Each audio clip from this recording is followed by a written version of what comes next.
Sa last episode ng ating North Loop Adventure, ay nilakbay natin ang ganda ng Baguio.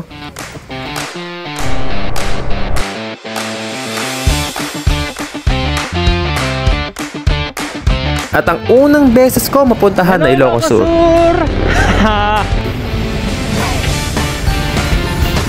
Mga kilala na pagkain sa Bigan. Anong langganisa to? Vegan. Vegan? At mga lugar na dinadayo ng mga turista.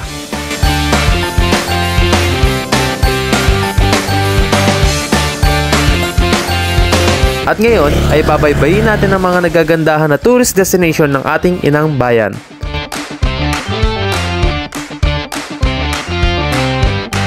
Sa video na ito ay ibabahagi natin ang kabuuan na ginastos sa gasolina, lugar na tinutuluyan natin sa adventure na ito. At samahan niyo po ulit ako sa ikalawang parte ng storya ng ating North Loop Adventure. So guys, dito na nagtatapos ang ating munting adventure papunta ng Ilocos Norte.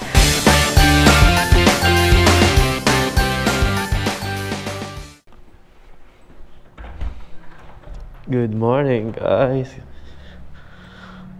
Check out na po ako dito sa kwarto.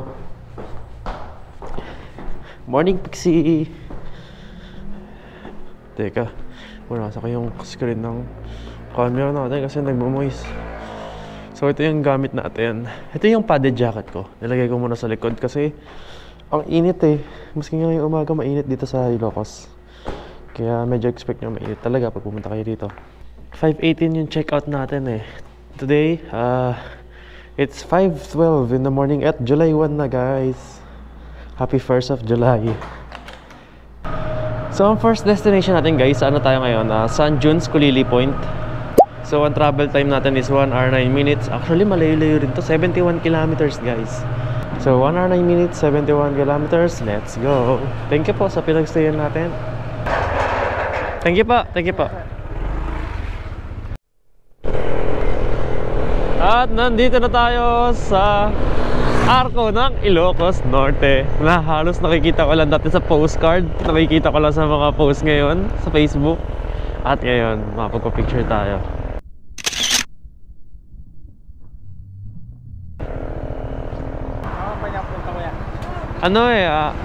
Pupunta ako ng Windmills, tapos San Juans, tapos Patapat, Saud Beach, tsaka yung sa Blue Lagoon. Iikutin ko kasi. Pero ang uwi ko rin, dito rin ang daan ko. Hindi ako dadaan ng Tugigaraw. Sama ko kayo sa vlog. Bigyan ko kayo sticker para mapanood ninyo. Sir NGL. Ganun din. Wala po ako sa Facebook pa eh. Inaayos ko pa yung Facebook ko eh. Salamat po, ingat po kayo. Thank you po, thank you. Thank you. Ingat po, ingat po, ingat po. Salamat. Sama ko po kayo ha.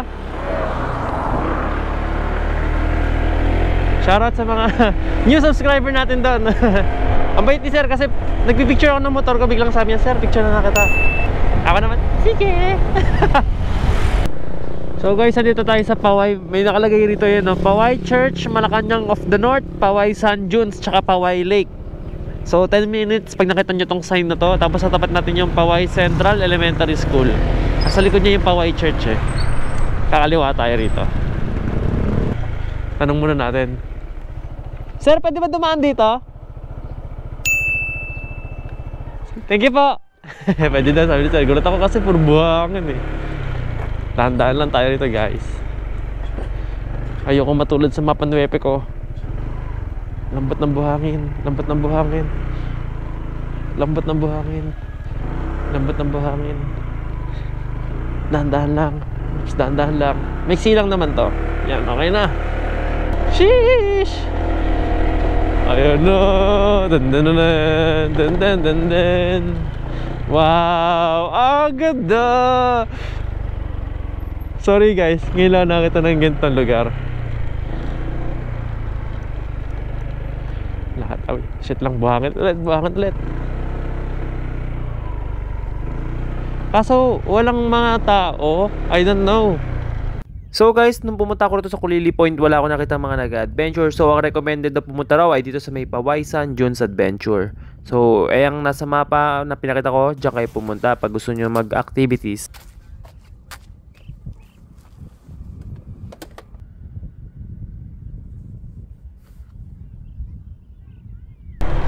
So guys, ito Paway Lake daw.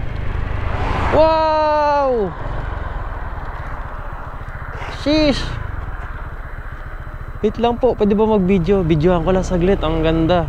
Para ma-zoom in natin sa camera natin. Videohan ko gamit ang phone guys, para mas makita nyo ng close up.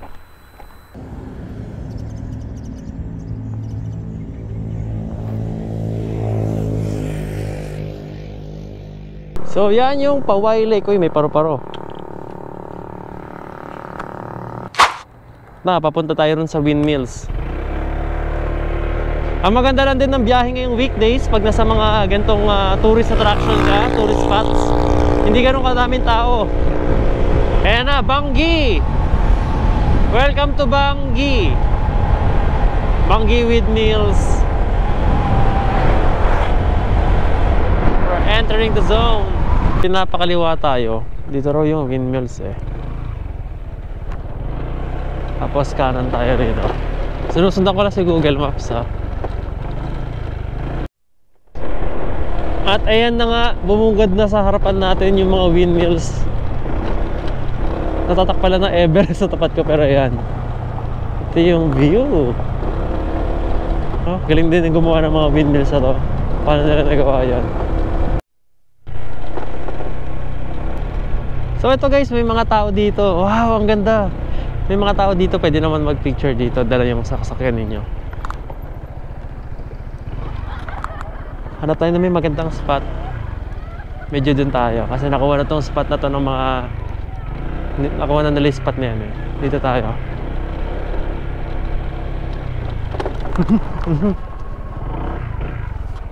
Nadulas ako ron! Mag-iingat din kayo sa mga maliliit na bato kahit maliit lang.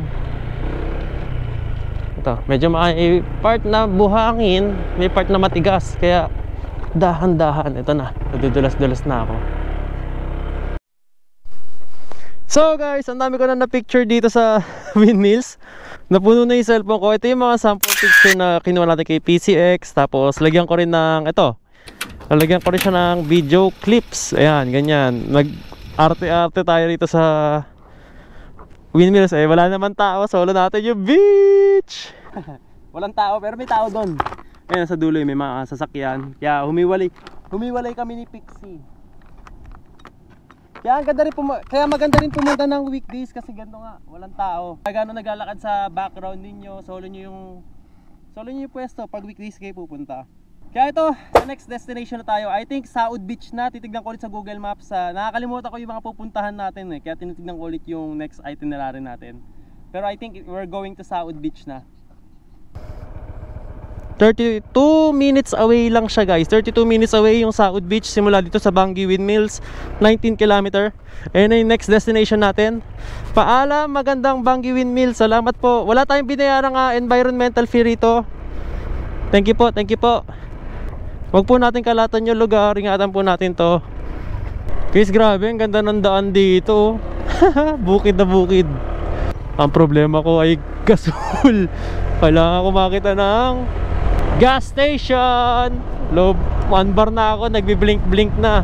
Never pa ako nakaka-experience ng matirikan dahil naubusan ng gas. Baka ngayon pa lang. Wag naman sana. Ayan nga, may nakikita akong Petron. Naligtas tayo ng bayan dito sa San Lorenzo. Buti may Petron dito. So nagbi-blink yung motor natin kanina. Tignan natin kung magkano yung full tank na ngayon.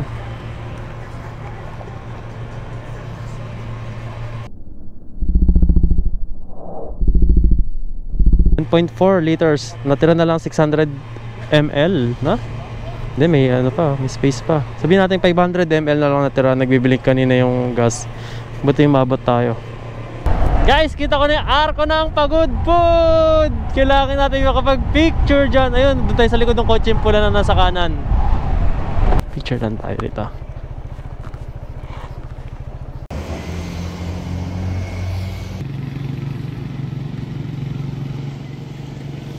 So dito sa Pagudpud may mga bilihan na souvenirs dito sa may arko nila. Tapos may ito 7.57 kilometers Saud Beach.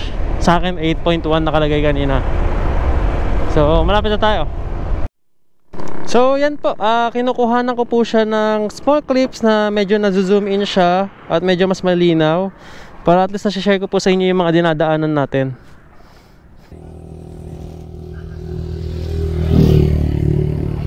Hello po. Nakakatawa yung mga nagsasaka. Kahit nakabilad sila sa init, nakakumakaway-kaway pa silang ngumingiti-ngiti pa sila. Iba talaga, Pinoy! So guys, nagpaikot-ikot ako dito. Kakahanap nung Casa Victoria. Ito pala, Casa Victoria. Pag gusto niyo pumunta rito, tapos hindi naman kayo maliligo, or ayun nga, kung hindi naman kayo maliligo, gusto niyo lang makita yung beach, kain na lang kayo rito sa Casa Victoria. Tapos labas kayo para may parkingan kayo, kasi mostly kailangan nag-i-stay kayo dito.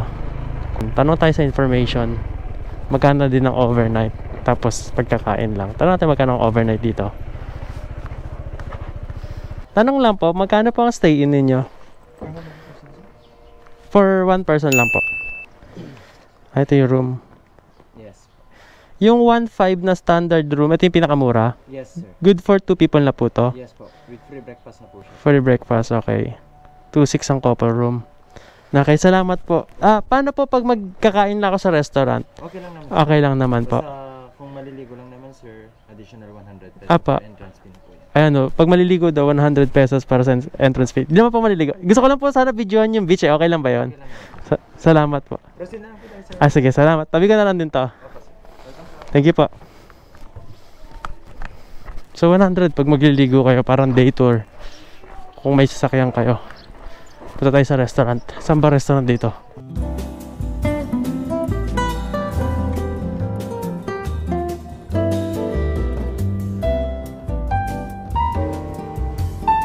Habang kumakain kayo, ganyan yung view nyo.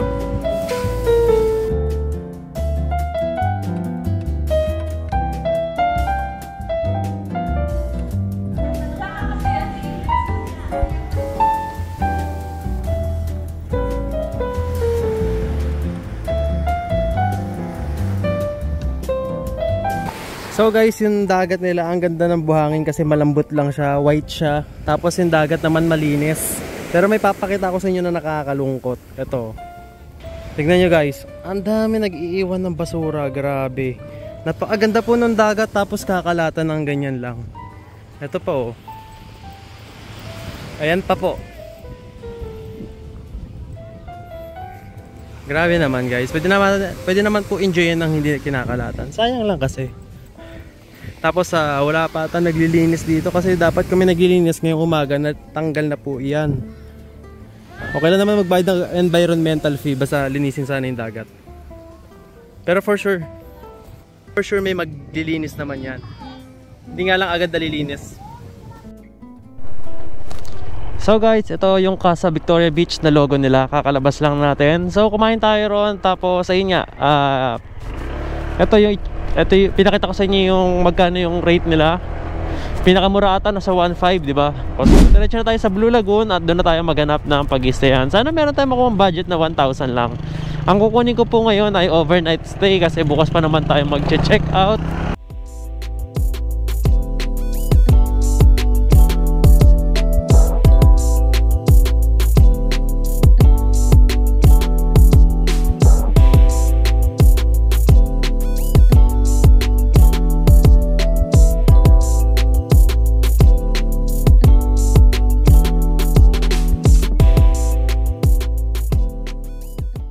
Guys, grabe yung daan dito papunta sa may Blue Lagoon. Pag galing kang South Beach, ang ganda, puro kurbada rito. Oh, wait lang, babalik ako guys, may nakita ako. Ang ganda.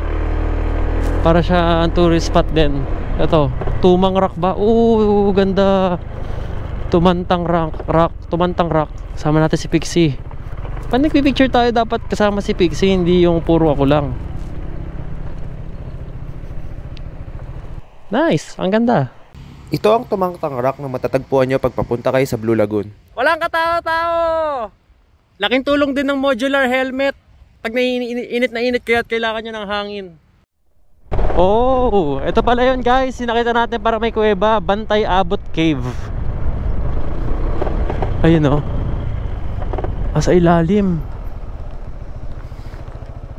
Picture tayo, may tourist spot dito. Wait lang. Ikot ulit. Ikot. Ay, bata pa na nagta-tricycle ah. Picture tayo. So guys, may daanan dito. Pababa doon, papunta ron sa tulay. Pwede naman po pumunta dyan.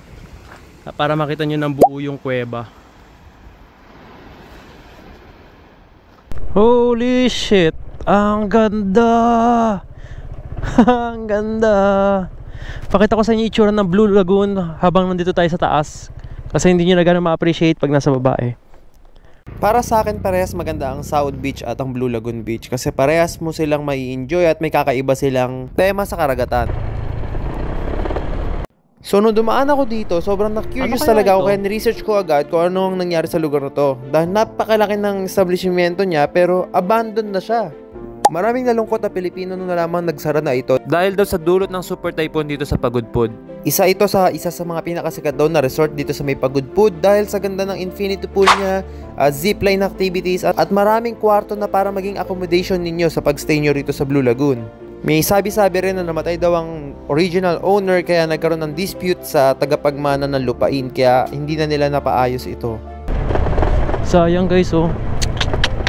Tayo ng medyo maayos-ayos. So ito yun, Marites Homestay. Tapos ito yung tsura ng loob nila. Okay lang po. Pero tingnan niyo po muna. Sige po. Lalagyan niyo po siya, sir. Pero may aircon naman po siya, no? Sige, okay lang po. Magbayad na po ako sa counter. Pero pwede na ako magbayad sa counter, no? Pwede naman po. Sige po. So guys, ito yung kwarto natin. For 1,000 pesos, pwede na. Tapos may aircon tayo. Actually, lamig ng aircon. Pagpasok mo, lakas kagad ng buga. Tapos, tignan nyo.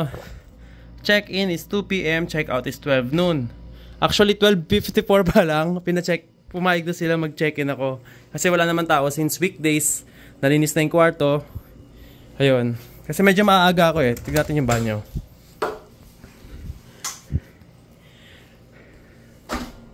Pero it's good para makapagpahinga tayo, para makapag-ready ng mga pupuntahan ulit bukas at mamaya pupunta tayo sa labas para makita yung beach ng malapitan, di ba? Pahinga lang ako saglit at mamayang hapon lalabas tayo. So guys, kakatapos lang natin meriendang inasal. Pupunta tayo doon sa may cave na nadaanan natin kanina. It's 5:40 na, so medyo magdidilim na mamaya kaya pupunta na tayo. Hindi na ako nag-helmet kasi dyan lang naman.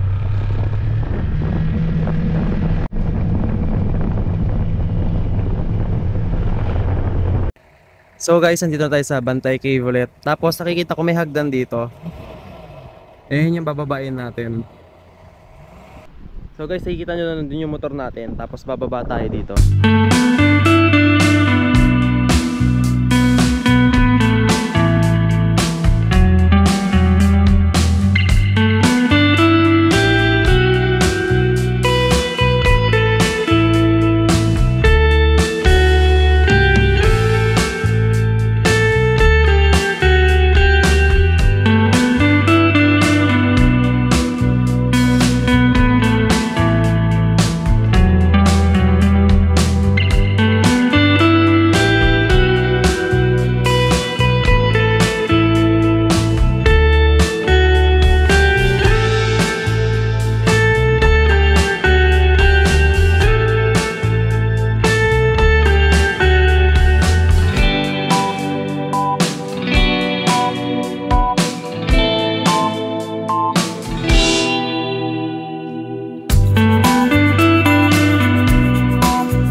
Medyo malambot, mas malambot yung buhangin niya rito kasi doon may mga bato onte pero maliliit lang naman, pero dito sobrang lambot na nung buhangin. Sarap, nakaka-relax.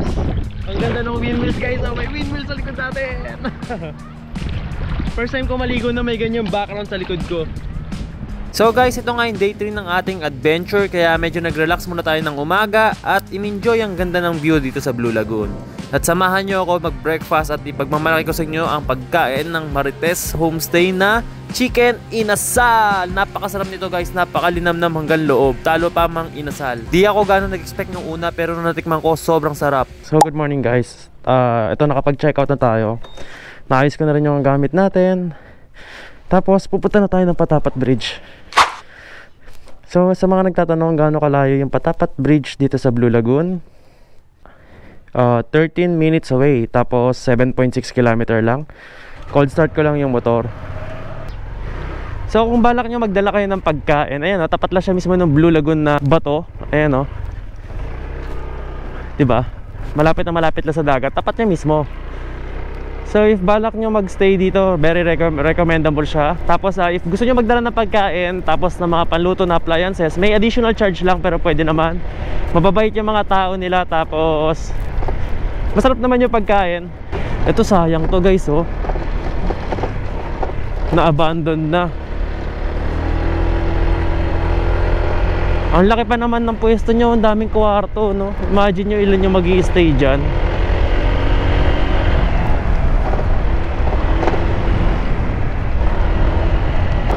So ang ganda ng way na dadaanan din natin papuntang Patapat Bridge galing sa Blue Lagoon. May dagat na naman tayo ng scenery, tapos may nakita akong bundok doon eh, no? Parang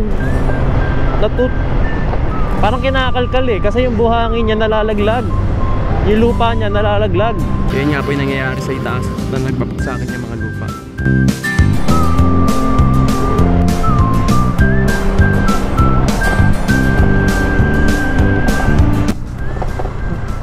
I think may ginagawa ron sa itaas.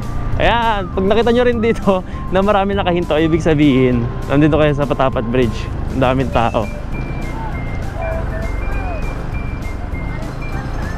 Cute nila. Hinto rin tayo syempre, pa-picture tayo.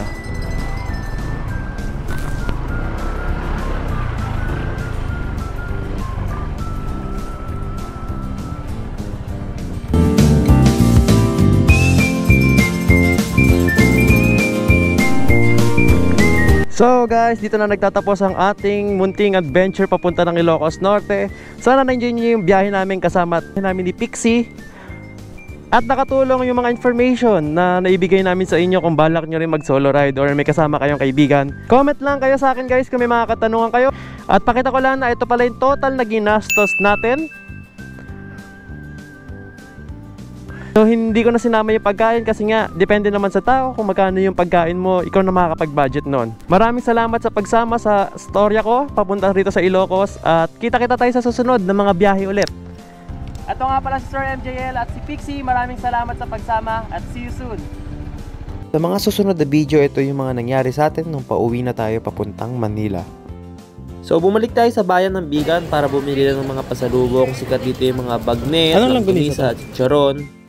At ito, inaabot tayo ng ulan pagkalagpas natin ng Bigan. Akala ko hindi na ako makakauwi kasi sobrang lakas. Kaya lagi kayo magbabaon ng kapote, napaka-importante po niyan.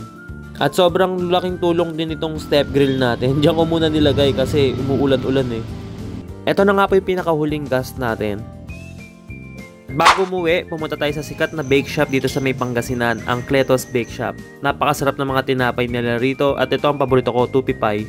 Dahil nandito tayo sa Pangasinan, hindi natin papakawalan itong pigar-pigar na ngayon ko lang natikman na napakasarap na kalabaw na binabad at may gulay na kasama. Guys, ito ngayon dapat yung trip meter natin. 1,235 Monumento to Ilocos Norte, Ilocos Norte back to Monumento. Tapos 42.8 ang average consumption na gas consumption natin at 2:18 AM na. So guys, sa Monumento na tayo. Nakaraan nandun tayo nung Sunday, ngayon nandito na tayo sa side ito ngayong Wednesday. Nakarating na tayo ng 2:32 AM. Nakaraan 4:30 AM tayo umalis from here. So guys, pag uwi sa bahay matutulog na ako. At good morning at good night sa inyo. Gagawa pa, may Facebook na pala tayo para kasi may mga subscriber na gusto mag-rides. Doon ko ilalagay yung itinerary. Kaya see you soon guys.